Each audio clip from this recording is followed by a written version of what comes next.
Look, over in Wall Street, I was lucky enough to catch the mooch, Anthony Scaramucci. He was literally in a club. I was talking to him on that day, on the Thursday, or Friday our time, when literally we had that biggest fall. The formal market correction happened. Anthony Scaramucci, obviously a well-known actually in business circles on Wall Street, but also out here. He famously was for 10 days the White House spokesman for Donald Trump. Didn't last very long, but he's back. He's founded Skybridge, of course, and he talked to me a short time ago on just what he thinks of markets and why he is so defensive.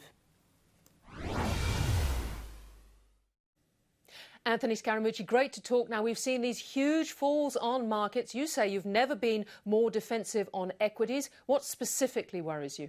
Well, in the 31 years that I've been on Wall Street, I am, despite some of the craziness of my personality and my outspokenness, I'm very cautious as an investor. And when I look at where bond yields are and I look at where corporate earnings are going to be in 2020 and 2021, I was worried about the markets coming into the year. If you add on the black or white swan event of the coronavirus, which whether the coronavirus is a serious illness and is going to kill many people in a pandemic or it's a flu-like illness, it really doesn't matter. The perception of it is slowing down the economic growth globally in 2020. And so for those reasons and a few more, which I don't want to overly get into, I'm in a very, very defensive position, own virtually no stocks, and are seeking comfort in the bond market and secured transactions and things like that. Now, clearly, President Trump is always trying to push up Wall Street. He's taken a lot of credit for that. What really do you think the impact of the coronavirus is going to be? Well, I mean, listen, I want to be fair to the president. The tax cut and the deregulation that he implemented in the United States definitely helped the U.S. stock market. If you go from 35% on the corporate tax rate to 21%, that's a 40% increase in the bottom line for each of these companies. And guess what? It showed up in the stock market in terms of a rise in intrinsic value. So for those reasons, he does deserve some credit.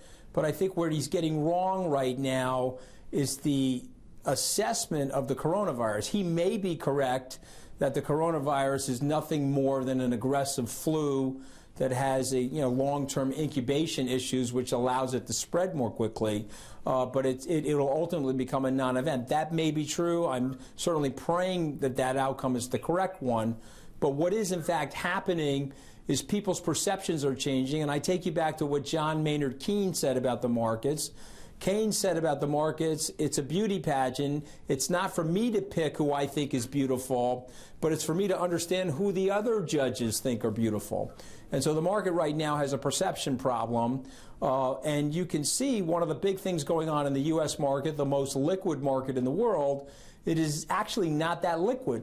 And so the minute there are sell orders in and high volumes of sell orders, there's not a lot of principal capital stepping in to take advantage of those lower prices. And that's why you've seen a 6, 7, 8% decline very quickly over a 5 or 6 day period. You talk about liquidity there. Is there a systemic risk to this market, do you think?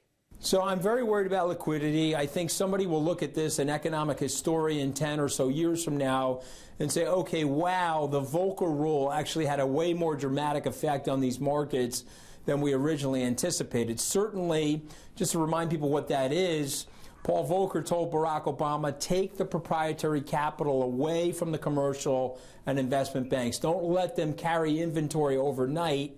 And it'll secure those banks and make those banks less risky for failure. And so they did that. And so they removed about $450 billion of proprietary trading capital from the U.S. market as a result of the Volcker rule. Now, when the Fed is lowering rates and the economy is doing well, you saw an asymmetric bias upward in the markets. But what we witnessed in 2018, when the Fed just raised rates 3 times, 25 basis points a time, the market corrected about 14% in the fourth quarter of 2008. And what you're witnessing right now, here in February of 2020, is another one of those corrections where the news isn't super bad.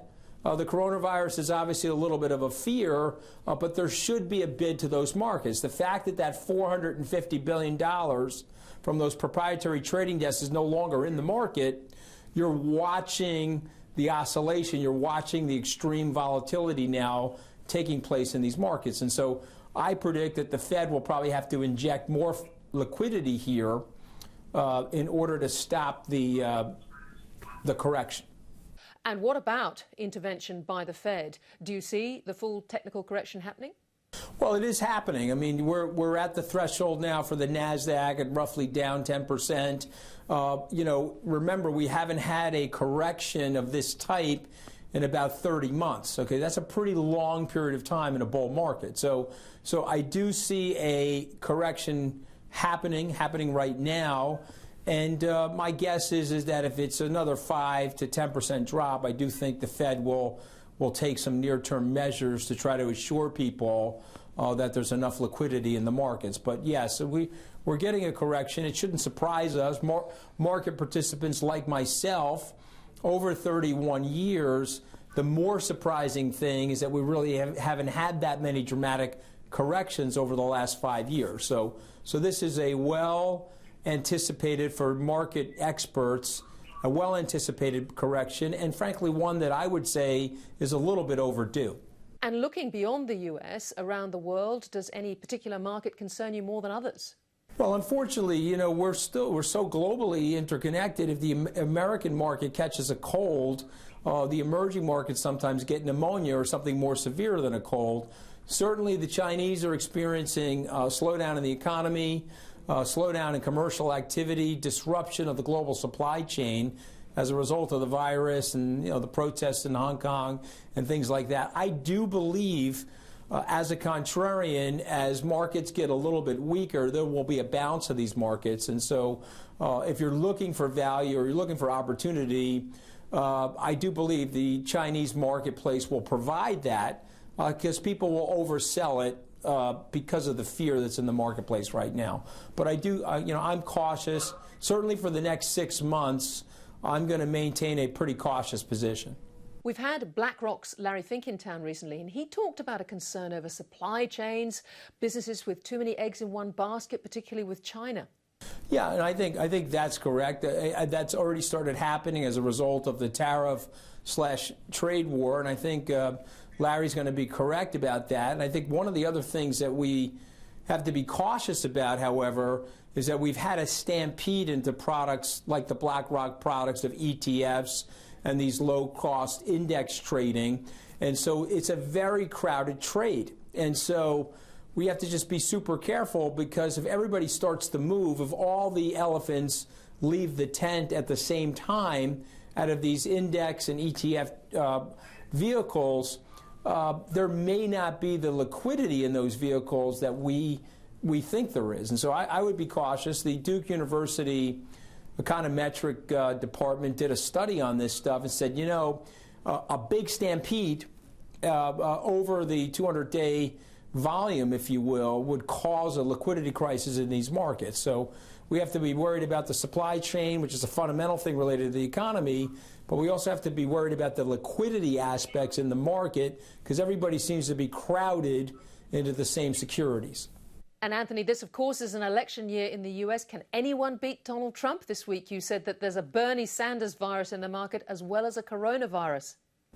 Well, yes, I'd certainly think that a portion of the correction is the anticipation or the potentiality that there could be a Bernie Sanders nomination, meaning he could be the Democratic nominee. And so if you're a statistician or somebody who looks at probability statistics, you'd have to give him a 30 to 50% chance of winning the election. And so you have to make an adjustment there.